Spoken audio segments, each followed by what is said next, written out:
Thanks for joining us.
What do you think, Katie? Good to go. All right. Happy New Year, everybody. Happy New Year. Raise a toast to all of you. Welcome to Lamoreaux Landing's Merlot Vertical Virtual Tasting. We certainly appreciate you being here. We appreciate your support over the last year and always. So really want to keep this as informal as possible. Please, unmute yourself at any time.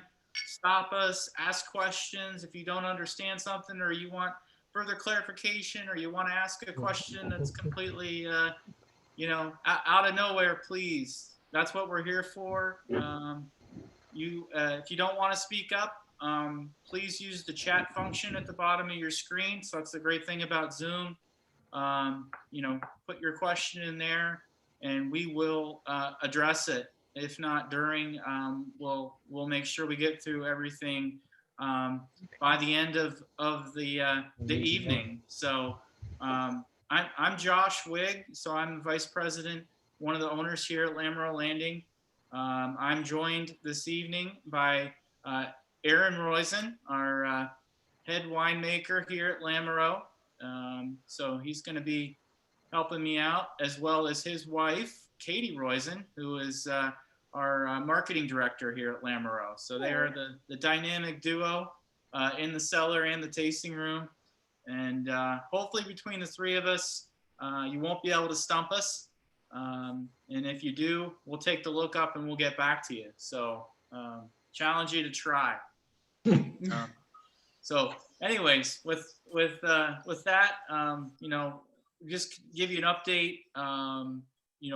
2020, no different than anyone else. Challenging year.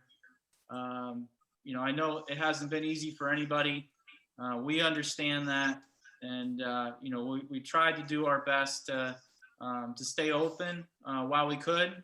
The governor shut us down for 3 months. We came back in June. A little different for those of you who visited us. I saw the Markle slip in there. I had a wonderful visit with them this summer, so thank you. If you made it up here, thank you. If you ordered online, thank you. We cannot say how much we appreciate the support and the fact that we're still here. We're still able, to get through harvest, to make what we think is a really nice lineup of wines from the 2020 vintage that we're getting ready to start putting in the bottle for you folks. So we're excited about it. We are still open. So when you feel it's safe to do so, please come and see us. We have had an amazing run. So no positive employees for COVID throughout all of this, welcoming in, thousands of people from all over the country since June. So we're very comfortable. We're very confident in our protocols here.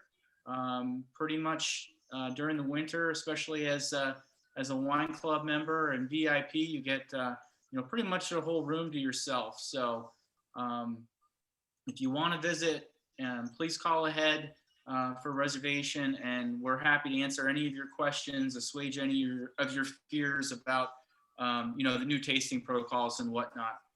If you're not, we understand. We want you to stay safe. We want you to be comfortable. As always, we'll continue to ship anytime, anywhere. So call us for that as well.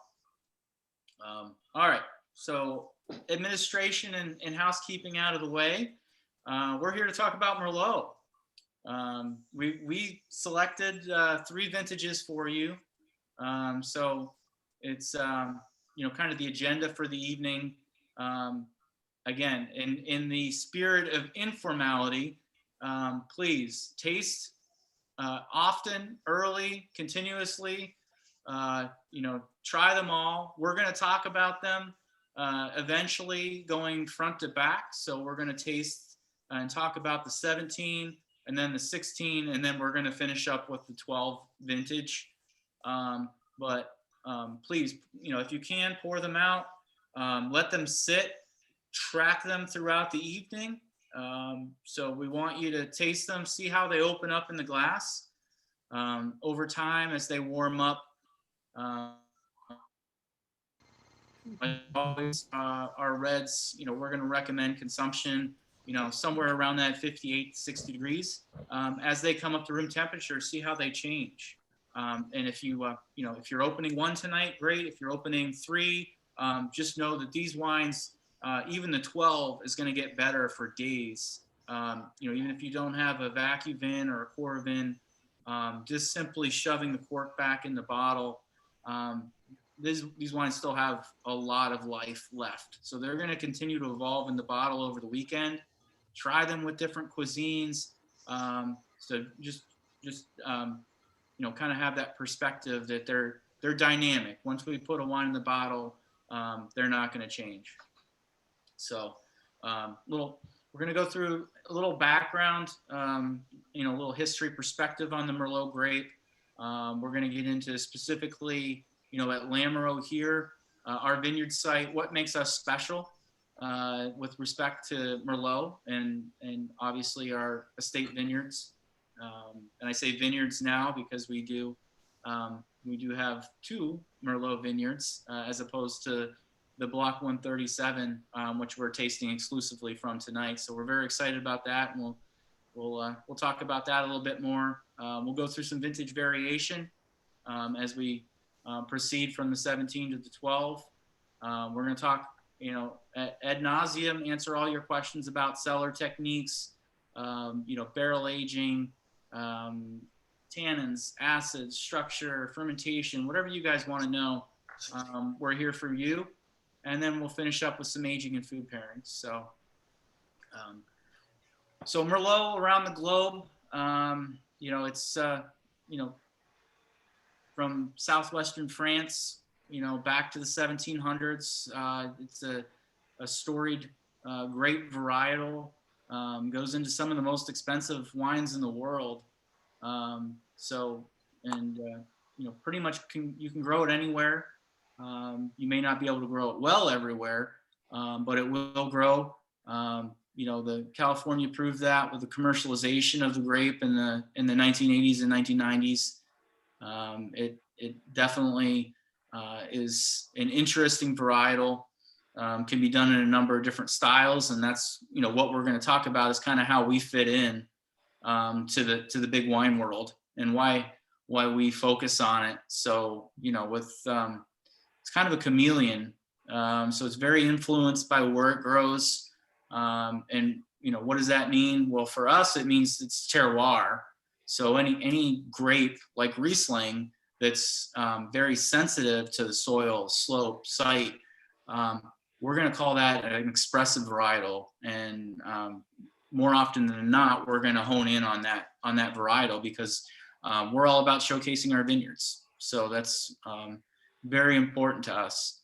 The California style, little, like I said commercialized. That might not be fair, but they found in their soils and their climate, the more irrigation they gave the grape, the more they could grow. So they really just pumped the water into it. That bumped the yield up. But, I think before it was too late, they realized, hey, when you can overcrop this to the point where you can't ripen it. You're going to have so much fruit on that vine, your vine gets out of balance. And then you start to get maybe some unsavory characteristics in the grapes and then the wine. So that's, and we talk about this all the time. You start chasing your tail. It's not a sustainable growing practice, and the wines do truly start in the vineyard.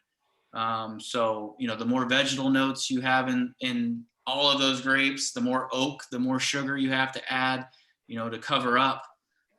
So Merlot has really gotten a bad rap, I think, because of that.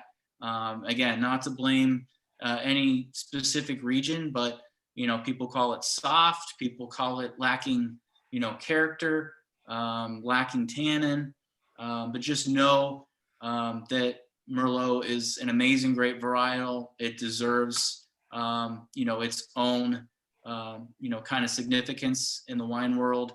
And you just have to know how to grow it, how to treat it, and treat it with respect. So it's like anything else, you want to balance the vines. So we're a little bit of a outlier in the Finger Lakes. So while New York is known for Merlot, it's Long Island that really puts the focus on it. Up here in the Finger Lakes, there's over 10,000 acres of grapes planted. There's only like 60 acres. That's 60 acres of Merlot. So it's not something that everybody is doing. It's not something that everybody can do, for sure. So very susceptible to winter damage, very susceptible to frost damage in the spring because it is an early ripening varietal. Those buds are out early with respect to the other reds, or as compared to the other reds. So certainly not easy, but we're up for the challenge. Aaron, you can stop me at any time from babbling, and you can tell these fine people a little bit more about our Merlot site and what you think makes our vineyard special or different than the other 54 acres that are grown. Yeah. So, with respect to Lamoreaux's planting of Merlot, can anybody hear me? It's fine. Yeah. Okay. All right. Just double checking. I didn't want to go on too far. Yeah. So with the respect to Lamoreaux's planting of Merlot, it's in a really unique site. So, a lot of thought has been gone into planting varieties that tend to be a little more susceptible to cold damage, whether it's spring frost or winter injury from colder temperatures. The block of grapes of Merlot are planted in a spot that wouldn't necessarily lean towards a site for Merlot. There's a timber line of pines about 100 yards above it. It's not right by the lake. I mean, you can see the lake from it, but it's this incredible piece of ground. And those vines were planted in the late 80s. So there's this unique site that it sits on that really allows for that fruit to be incredibly healthy. It's managed to live through 30 plus years of incredibly challenging growing conditions. And the site, planted a long time ago, always has its challenges, but that speaks volumes of Lamoreaux's terroir and topography and the growing practices. So because of where it sits on kind of that razor's edge of being able to live for so long, what happens is we get these incredible, delicate, restrained, and then really fully ripe flavors. So it's this incredibly complex fruit that comes from this incredibly unique site that is very specific to the Finger Lakes. And I mean, it's just, it's pretty fascinating to walk through that vineyard and just see how the slope is, the lay of the land, and just the way the vines look. I mean, the vines look absolutely perfect every year there. I have a map that I'd like to share that just, shows, I'll share the screen real quick, but it is a vineyard map that highlights exactly where within our estate, within the vineyard, the Merlot is located, and a couple of pictures of it that, Aaron and Josh can talk you through. Make sure that. Yeah, and that's the thing.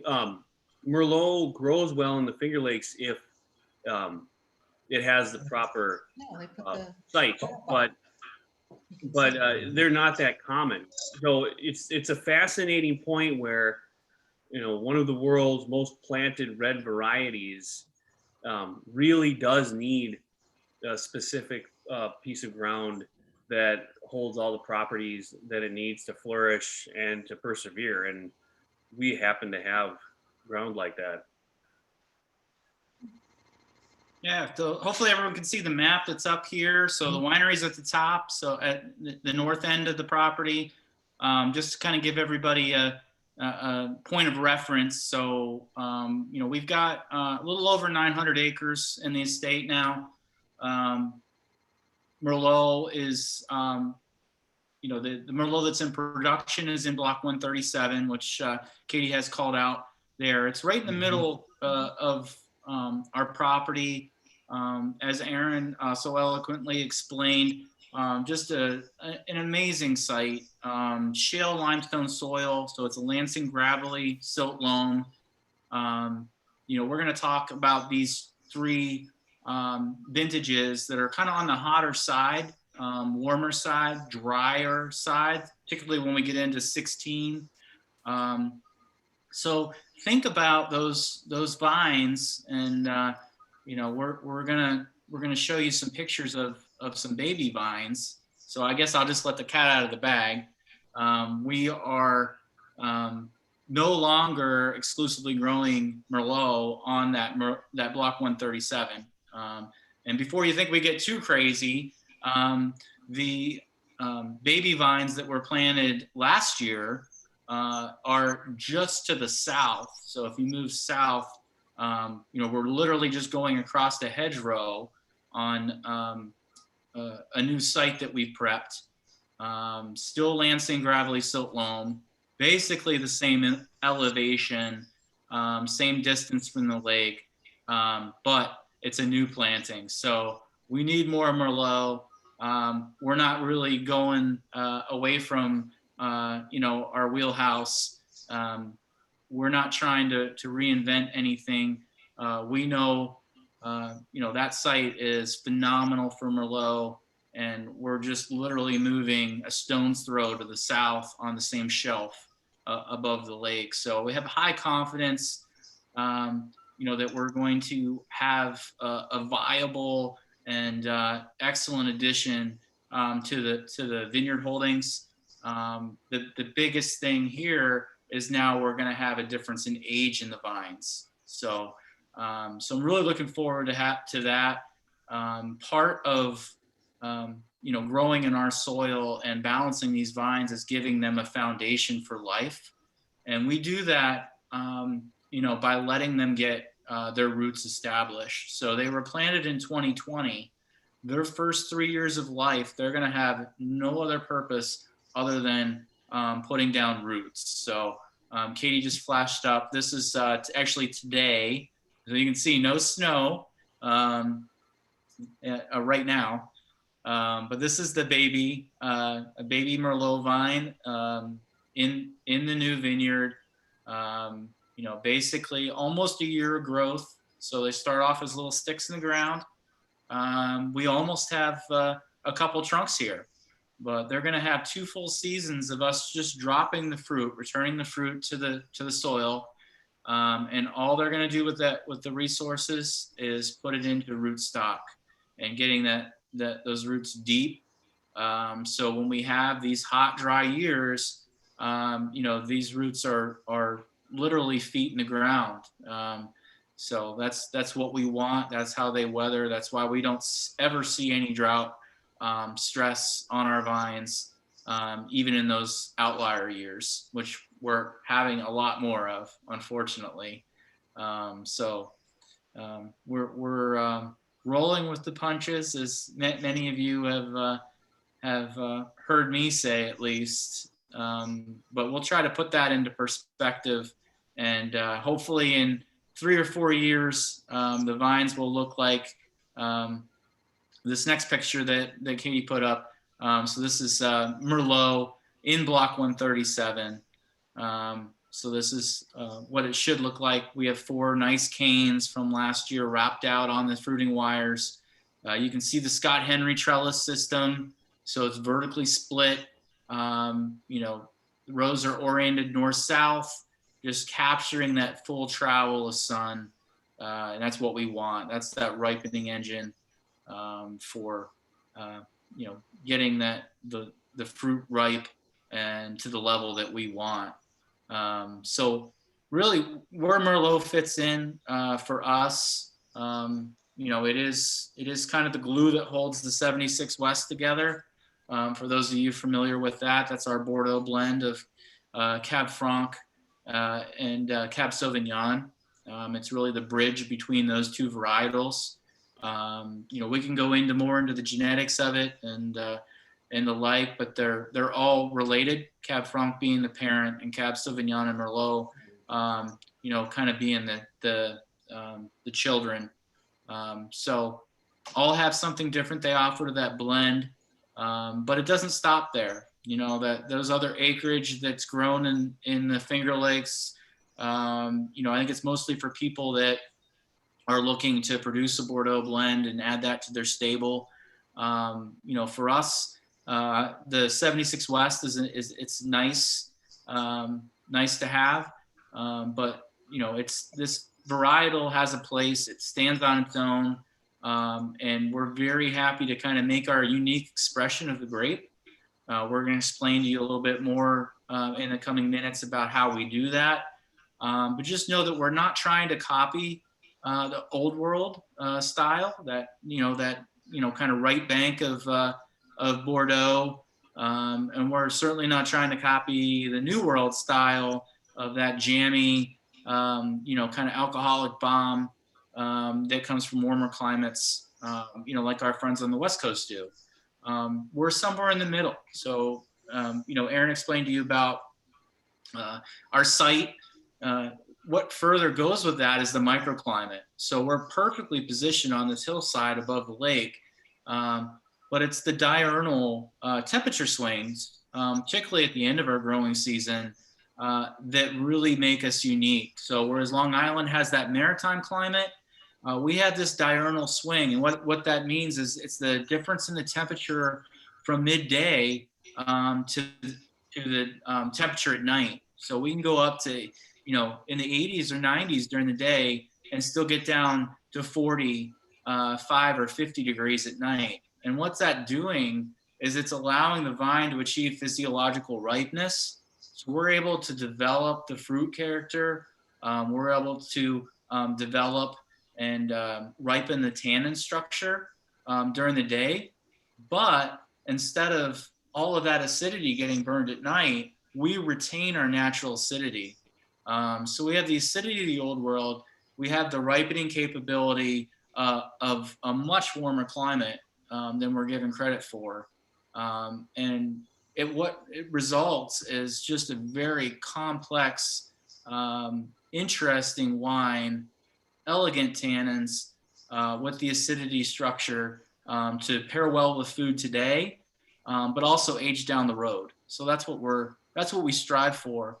And Merlot just lends itself perfectly to that. So with that, that's enough gabbing. We're going to get into the meat and potatoes, so to speak, of the vintages.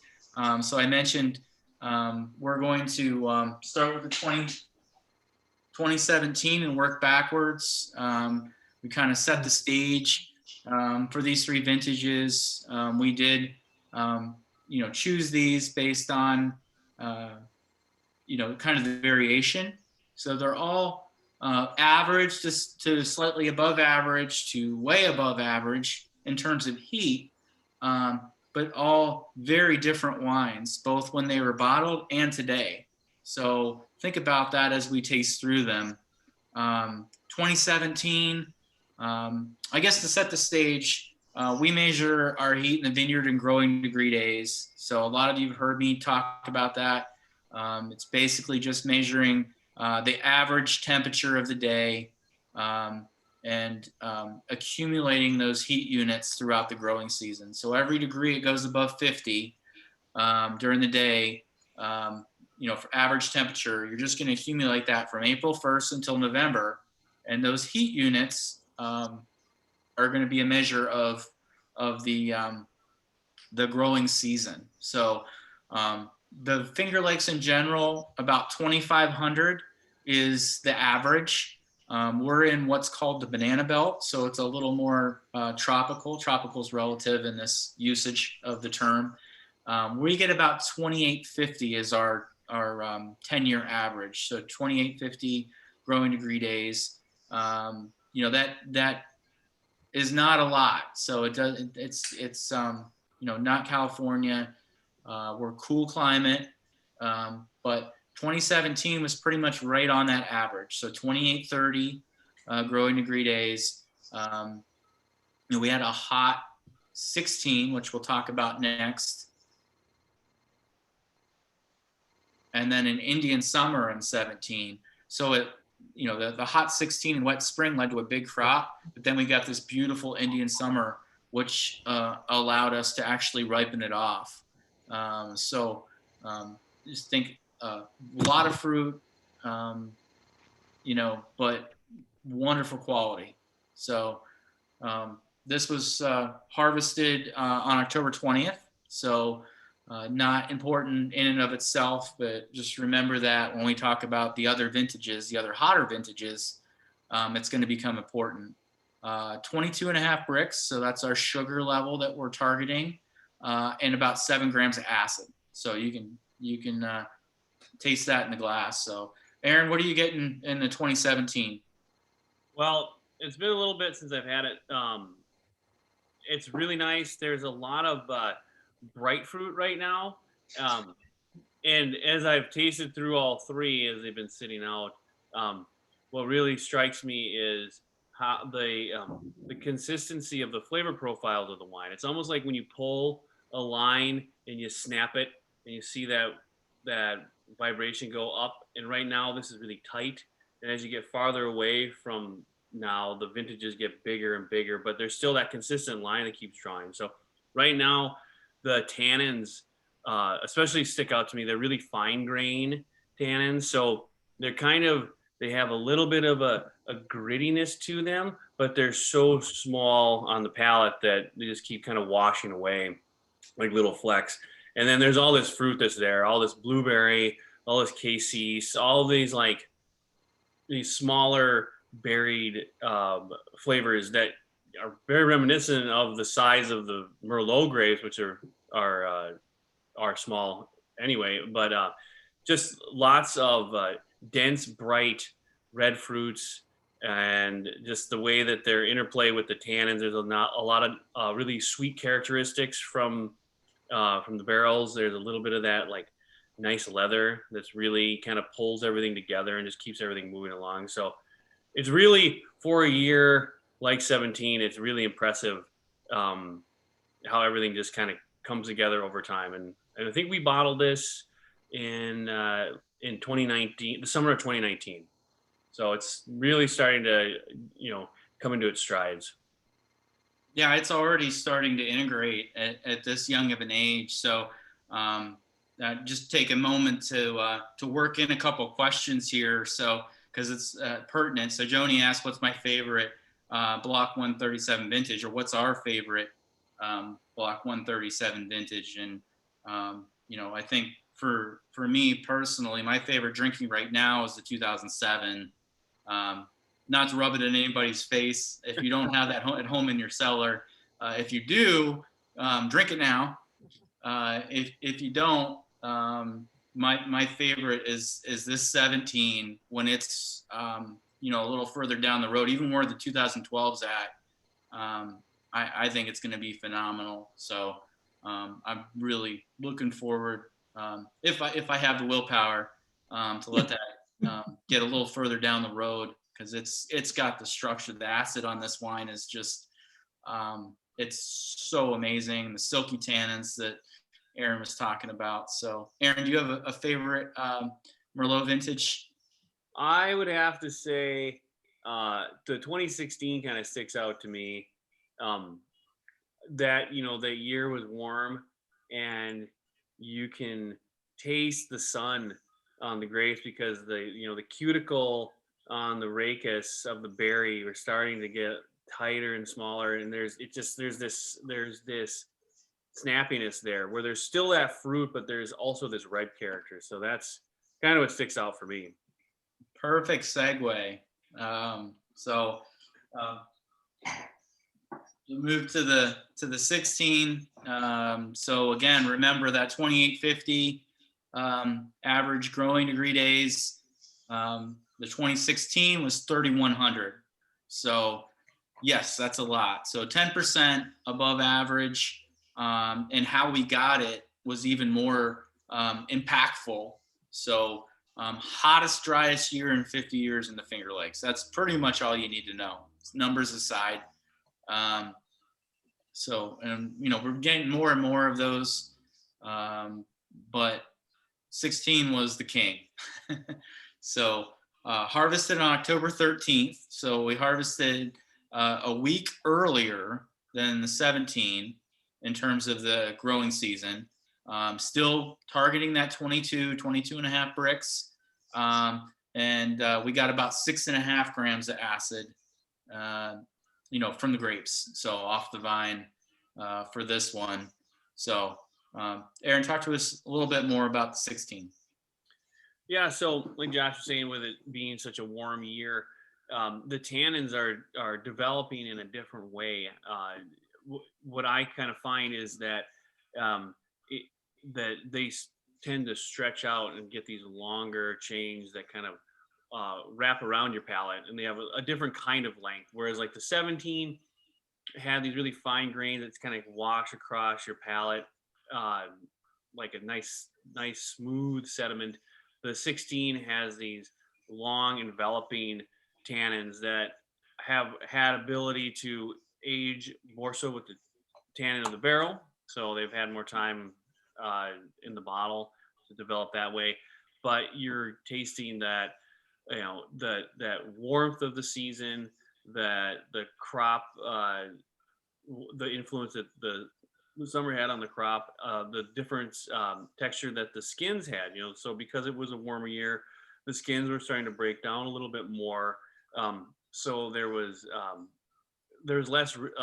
less tension in them. So when they came in and the fruit was crushed, the tannins that interacted with the juice had a lot more of that riper characteristic out the gate, whereas in 17 it was a lot brighter characteristics. So it stays buoyant a little bit longer, whereas the 16 really pulls at all those sweet flavors already. So you're getting more of like that dark red plum. You're getting more of that black cherry. All those fruits that, you know, start to get in that stone fruit characteristic of those red flavors, and really have a different kind of tannin that you would find almost like not silky, but just really lengthy and sweet, like these sweet tannins, which isn't common. That's the thing with warmer vintages in the Finger Lakes. You get sweet tannin, which is kind of counterintuitive because tannins are, you know, you assume them to be kind of drying on the palate and keep things moving, but with the 16, it's this sweet characteristic with a dry finish. So That's a fun one. and then I guess I can talk a little bit more about with the barrel aging. So our barrel aging program at Lamoreaux is 18 months in 59 gallon oak barrels. The Merlot is predominantly American, with some French in the background, but most of the barrels are relatively neutral. So we really want that fruit to be up front and present. So the role of the oak is really just to lift the fruit up and help create more structure. We look at it more of as a foundation to the wine because it's already has incredible bones. It just aids in the structure of the fruit, helping assist the tannins, but never overshadowing the fruit that we're working with from the vineyard. So it's it's pretty fascinating tasting barrel to barrel and how unique every single one is. Even barrels from the same cooper from the same year that we started using them, same toast. There are these nuances that you find, and that's part of the whole blending program is, pulling what barrels work with that vintage's ripening characteristics and what we view as the best representation of the vineyard. Yeah, can you talk to us a little bit about the difference between French and American oak, Aaron? So with French oak, you tend to get more of those savory characteristics that might come out. So things like cedar, pencil shavings are a common descriptor. Sometimes you get this smoky profile, almost like a mesquite. So that aids in this background echo for the fruit, whereas American oak has more of those vibrant, boisterous characteristics like vanilla, maybe sometimes caramel, cardamom. It can be a little bit spicier too. You might see a little bit more cinnamon that's present. Those tend to, round out any tannins that might be a little jumpy or have an edge that needs to be balanced a bit. There's like with any edge needs the proper balance. So with those two styles of cooperage and the difference in oak, because American oak is Quercus alba and French oak is I believe it's Quercus suber. So two different species, but they help to generate these different components that create a structure in the wine that builds it to a place where it's best represented. So it's that fine tuning that we work on. So we go through all the barrels and rate what we like and what we don't like and what seems to work, and it's just all about finding the right tumblers to open that lock. And it's pretty interesting the difference between what seemingly look completely similar, just different parts of the world and different parts of this country. I mean, the American oak, the wood is sourced from 5 different states typically, so it's we're working on a huge array of different components in that regard. French oak, for the most part, they'd like to be pretty strict with each forest that each cooper works with, and they call it out. There's still 11 forests that they work with for the most part, so it's still a lot to it. But so we look at what will best fit the wine and then how we're going to build it from there. Excellent, thank you. All right, 2012. I see from the comments that we've got some fans of the 12. Can't argue with any of them, but I agree. Hopefully this lets you guys see kind of the longevity and the arc of Merlot. It's not just a flash, kind of, drink it the day you buy it. At least not from Lamoreaux. So it's serious wine. There's structure here. There's lots of potential for ageability. Like I said, these are 3 vintages that we picked, but don't be afraid if you have other vintages in your cellar. Don't be afraid, 5, 10, 15 years. Actually, cooler vintages, we're still going to have that signature acidity, and that's going to help those wines to move down the road very gracefully. So while the fruit and tannin and oak balance may change, and that integration, may be on a different curve, it's still going to be pretty favorable. So, the 2012, 2966 is the magic number for growing degree days. So almost 3,000 growing degree days. So about, above average, hot like 16, but with precipitation. So we got rain when we needed it. Average crop, great color, great concentration of fruit.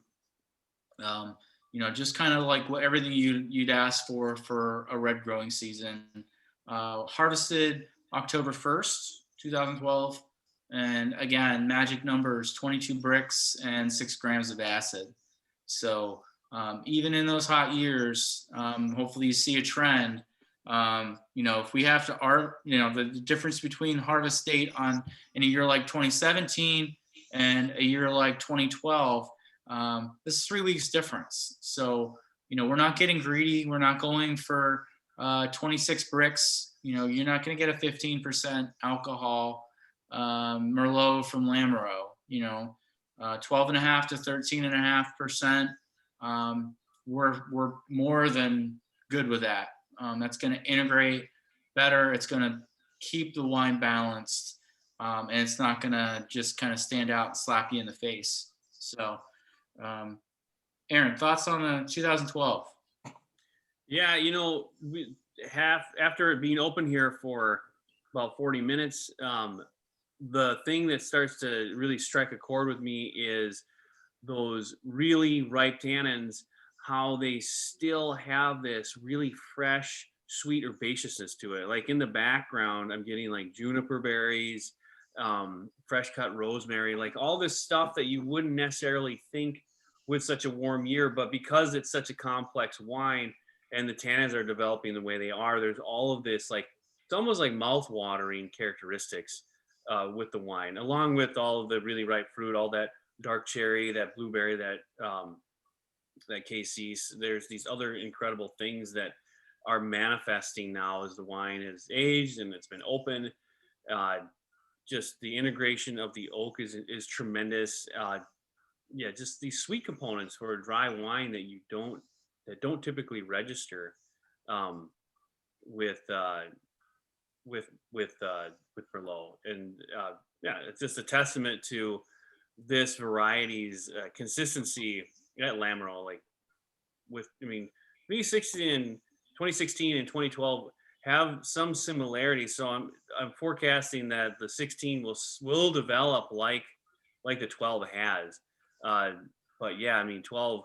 I remember that vintage. It was wild. We had 80 degrees in March. It was a strange year, but it brought all this incredible growing conditions. And yeah, like you said, Josh, we didn't have to get greedy. Like, it was this perfect fruit and we had time to pick it. And it just, we could have left the fruit on the vine for a lot longer, but that's not what we're going for. We're looking for balance and pure expression. And if you can blow past that and you're not really left with what you could have had. Yeah, that's a perfect point. So that's, Merlot gets I mentioned at the beginning, it gets a reputation for being soft. And I told you why, because it's people who get greedy or don't know how to grow it. It's a very tight window with Merlot. So it's thinner skinned to begin with as a grape, which lends to all kinds of disease problems, which we don't need to go into. We combat that with our Scott Henry, with that vertically split trellising system and a very meticulous vineyard management, viticultural techniques. But the thinner skin, those tannins are coming from the skins. So if you're gonna let it get to ripeness, which is where we're picking, and you're going to get those grapes on the pad, you need to find a way to capture those tannins. If you let it go past, particularly with a thin skim grape, the grape's ultimate mission is to reproduce and replicate itself. So it wants to, get the seeds from inside those berries and get them, into a bird or into a deer or turkey and spread them all over creation. So it's going to be as just kind of succulent and ripe and easy to eat as possible from that point on. So it's almost like falling apart on the vine. You're going to let it hang out there and get all that sugar. You're destroying the balance of the grape when it comes to winemaking. So that harvest timing is key. And then once you get those grapes to the press pad, Aaron, can you talk to us a little bit more about how we're capturing, those tannins, what kind of the regime, what we're thinking for pump overs, punch downs, whole berry, carbonic maceration. And I think, Katie, you have maybe a graphic or a picture to help our visitors visualize. Yeah, so with production, as the grapes come into the cellar, it's all machine picked because we have incredible machinery. Our harvester is pretty remarkable on its ability to pick just the perfect fruit. So these three vintages in front of that we've been tasting, they were all crushed, and they went through 100% fermentation to dryness on the skins. So that allows for the complete capture of the tannins. We do not do extended maceration, which would be the practice of letting the sugars completely ferment and then keeping the skins on the dry wine. That tends to not facilitate the expression of the fruit. Another practice that we do in this picture is doing a pump over. I mean, this is really an important part because this helps to fix the anthocyanins and the co-pigment foundations to the wine. So it helps fix those really nice fine tannins that you taste. It also helps fix those nice color hues. And it gives the fermentation a nice shot of oxygen, which it really likes a lot. Yeast don't particularly fare too well without it. They can get along, but they produce alcohol and CO2, and there isn't a good amount of management with aeration. They can have issues. So this has many applications. This simple looking task benefits the wine exponentially over years and possibly decades. So it's, again, we really lean into the expression from the vineyard. So once the fermentation is completed, the grapes are pressed off from the skins. We'll typically drain the free run juice from those skins that you can see in that bin, and then we'll press any remaining any juice out of the grapes, and then that'll go into tank where it will complete malolactic fermentation, which is the conversion of malic acid to lactic acid to help soften. It also helps to stabilize the color. It has other side activities, which I don't think is, if you are familiar with malolactic fermentation, it's not often addressed. There's other things that are really important. It's not just that single acid conversion. So that usually takes about 2 to 3 weeks, and then it's barreled. And we will do 2 to 3 rackings out of barrel and then back into barrel. And so that means around January, February, we will take that specific lot of wine out of barrel into a tank and taste it, see how it is, and then we'll bring it back into barrel. And that really helps build the tannin. It gives it another breath of air. These wines are still really, really young, and the air is highly beneficial. It's not an oxidative application, but it just helps to give it some breath. And really see how the tannins are developing, and that allows us to have a better concentrated decision on how the cooperages are working and where we should go next with the next step with racking. So after that, the wines are usually let to age, and then we'll start working on them after about 18 months and bottle them up. So seems complicated, but which it is, but we really find that the fruit is all the wine comes from the vineyard, and this is just the guidance that we see best. Yeah, excellent. We'll take another question here because it's pretty relevant to that, as Aaron mentioned, as far as the vineyard making the wines and giving us the raw material. Denise wants to know how we determine when to harvest. That is a little bit of chemistry, but a lot of just tasting. So that's probably the biggest part of what I do is walking the vineyards from veraison to harvest, just tasting. Just, even within our Merlot, the block 137 acres, there's so many nuances just within those 4 acres. You really just have to get out there and pop berries. So I'm bringing, little baggies of berries back to the lab every day and every week. We're crunching the chemistry. The grapes have to be within a certain window to make wine, but that's a large window. So the actual harvest decisions made on the palate. It's predominantly my palate out there, but when they start getting close, then I'm pulling Aaron out. I'm pulling Jesse out. Mark, our vineyard manager, our founding owner. We're all out there walking together, talking, tasting berries. Hey, what do you taste? What do you taste? Are we going to harvest tonight? We're going to harvest tomorrow. No, someone might say, hey, we need another week.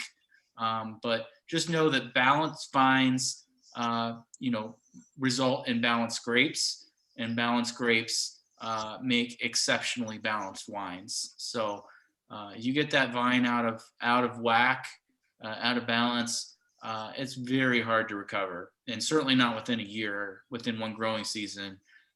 You screw up, you're going to pay for it for multiple seasons if you don't lose the vine, in the following winter. If you have a vine that's stressed, that's out of balance, that may be undercropping, overcropping, insufficient root system to account for the water stress. You get a bad winter, you're done. You're ripping and replanting. So we do everything possible to keep the vines balanced, and that seems to serve them well, and certainly has resulted in wines that we can be proud of year in and year out. So great question, Denise. She's following up here for another harvest question before we move on to some of these other questions. So I appreciate everybody typing in. Certainly keep them coming. We're getting real close to an hour here, which was our artificial time limit. We certainly don't want to keep you longer. If you need to go, please know this is going to be recorded. We can make this available to anybody. So if you have other plans, we understand. If you're willing to stay with us, as I said in the beginning, we're here for you. So we'll keep answering your questions till you're satisfied. So she asked, does the time of harvest, day or night, affect the wine? It does. It affects the temperature of the grapes, and because we're estate bottled, it's very important to us, especially with reds and fermentation kinetics. So, Aaron, can you address just a little bit about how the game we play with harvest timing and it may be early in the morning or in the middle of the night, but the temperatures that we're shooting for? Yeah. So harvest decisions, once we reached an agreement of the sugar levels, the acidity, where the pH has landed, then it's a specifics of the temperature of the fruit. Ideally, we're picking the fruit when it's around 55 to 65 degrees. Some vintages that doesn't really work because of being warm, but for the most part, we have that ability to pick the fruit at optimal temperatures because we have a mechanical harvester that is incredibly precise, and it allows us to pick in the early morning or later in the day. If it was maybe it was a really cold night and it's warming up quickly and there's dew on the vines, we can let the dew dry off so the canopy is completely dry. So we have this huge flexibility because of mechanization in the vineyard and incredible precision because of that. But specifically in terms of picking, the ideal temperature is to pick around 65 degrees for red wine because red fermentations typically ferment around 75 to 80 degrees Fahrenheit. That's the nature of the yeast. That's the temperature that they're really comfortable at. That is where they are incredibly efficient at metabolizing the sugars and converting that to alcohol and CO2. If it's a little too cold, if it's below 50 degrees, the yeast really don't care for that. They are sluggish, and if they're sluggish, they don't build population soon enough, and that challenges them quite a bit. And if the fruit's too warm, similar thing, they kind of gas out. It's just hot. It's an intolerable environment, and that's almost worse, having a too hot of an environment because the population could potentially die, and it would be a stuck fermentation, which would not fare well. So, yeah. Temperature is really important, and it's all dependent on the vintage and the temperature outside.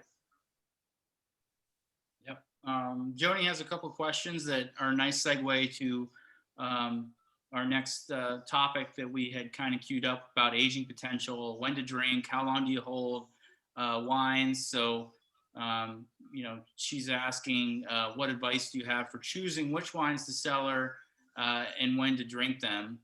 I know what my personal thoughts are on this.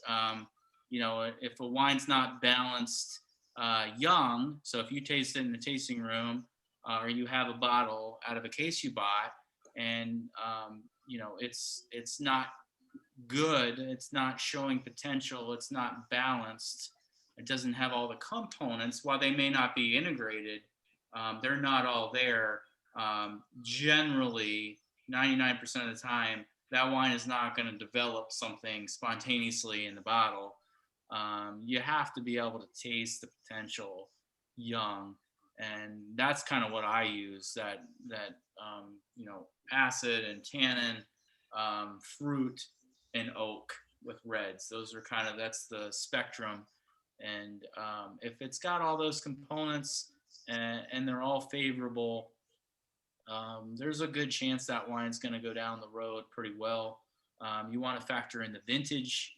You certainly want to factor in the producer when you're looking at that.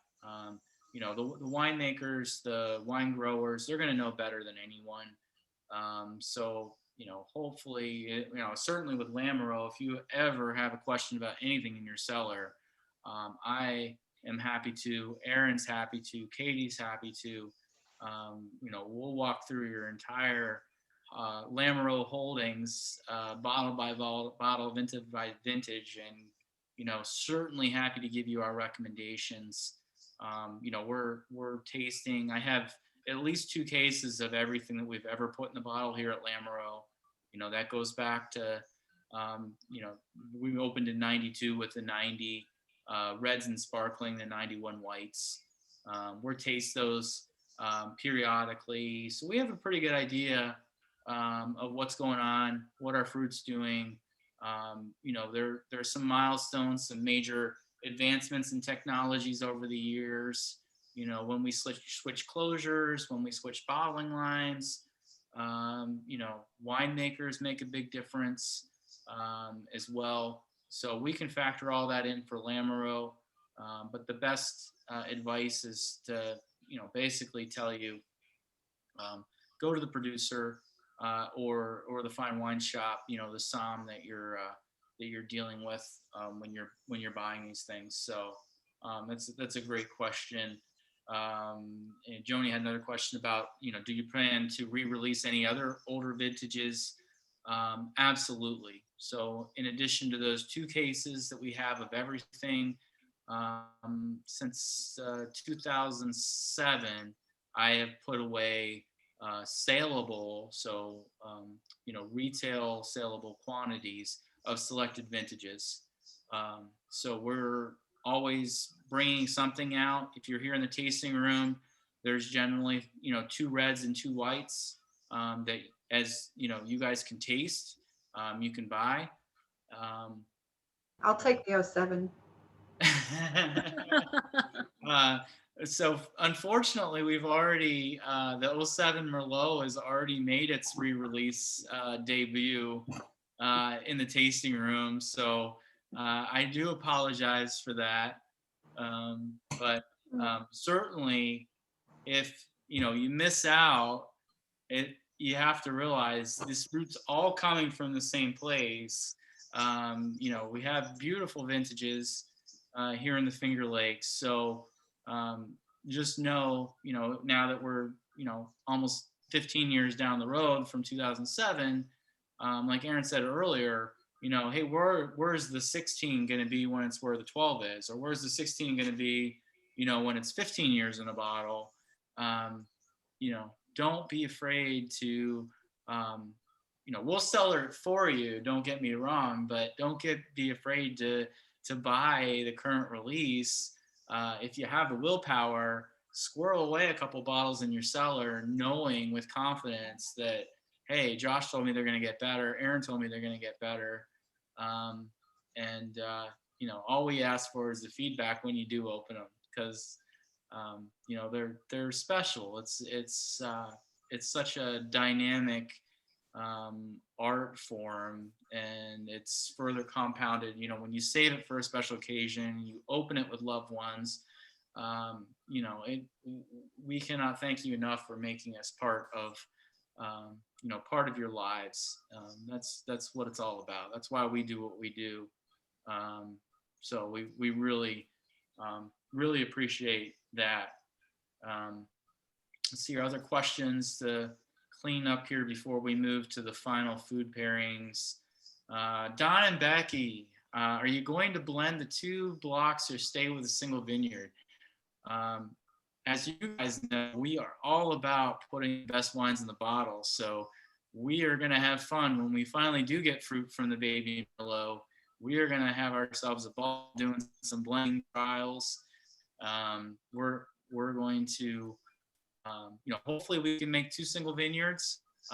But if those 2 blocks together make a superior wine, you can guess which one's going to go in the bottle and that we're going to share with you. So, we don't have any preconceived notions. There's no snobbery here. We're all about making the best wines, the most expressive wines, for Lamoreaux. So it's a great question. Time will tell, and we may solicit you folks to help us in that process as the new vineyard comes online. So great question. Aaron, let's finish up with some food pairings, and this is just for Aaron. Katie's our foodie, so what do you guys think? Merlot, your Merlot favorites? Oh boy. Well, I'm a little sucker for the old standard pairings, but maybe this isn't standard. I think this 12 Merlot would be exceptional with some lamb medallions and maybe some rosemary seasoned sweet potatoes. So that's that pairing. I think it would be nice with some swordfish, even maybe some swordfish.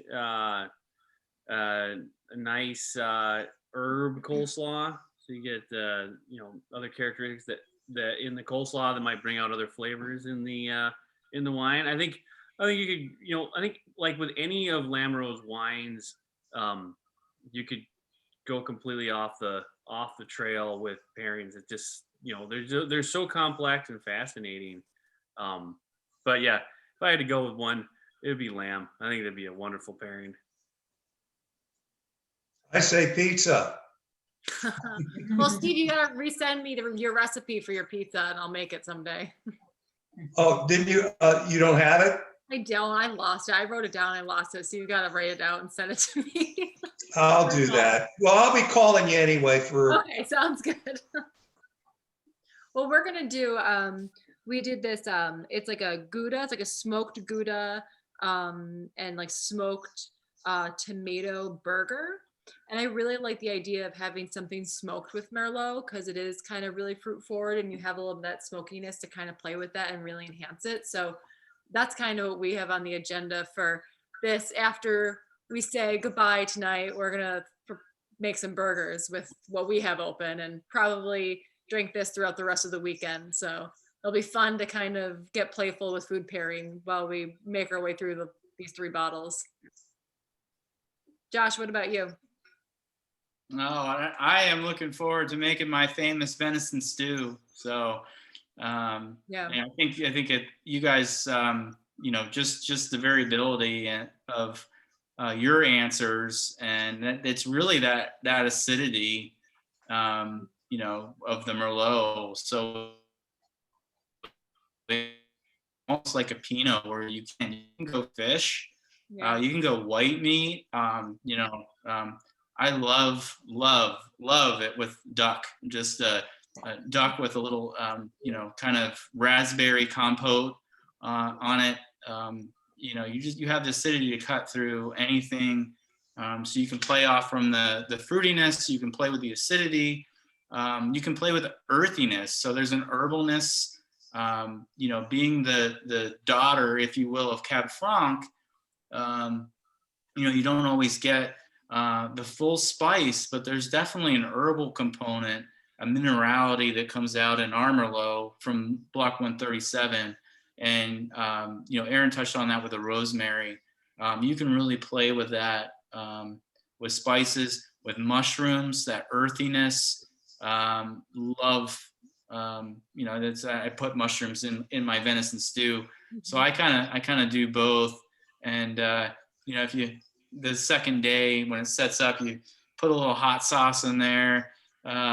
You can play off the capsaicins as well. So it's so multi-dimensional, multifaceted, a lot of fun. And for me, it's all about the experimentation. It's all research and development. So I'll try anything once and most things twice. So yeah.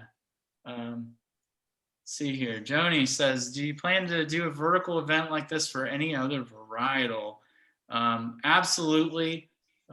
This year, we're certainly going to do a lot more. So those of you who joined us for the virtual tasting series, last year, we certainly appreciate that. We do plan to build off of that for 2021. Certainly do not hold back with your comments, your feedback. Call us, email us with any ideas that you have, anything that you'd like to hear. You are all welcome, not only in this format where it's a little larger format, but you're all welcome to call and schedule personal virtual tastings as well. If it's just for you, if it's for, pulling your family together. We love Zoom. If I can have my, my parents in one state and grandparents in another state and brother and, aunts and uncles, we're happy to get on and provide kind of the common thread to pull you all together, even if it's only for half an hour.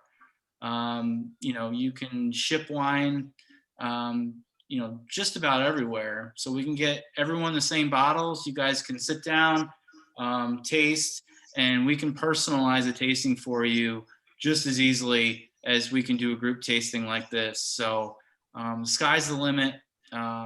Please take advantage of us, use and abuse us. That's what we're here for. That's what we enjoy. So, so stay tuned for more information in the coming weeks, and we look forward to seeing you all again soon, whether it's here or on the other side of the screen. We appreciate everybody for hanging with us and staying late and geeking out on Merlot, and hopefully everybody enjoys these 3 special vintages. And again, certainly let us know what you think. Let us know what food pairings you find. You know, share on social media, you know, on Facebook, Instagram, tag us. We watch it all and appreciate it all. So, you know, I guess for Aaron and Katie, I'm Josh. Thank you all for joining, and we'll see you next time. Thanks. Thank you. Bye. Bye. Cheers. Bye. Cheers, everybody. Bye, guys. Cheers.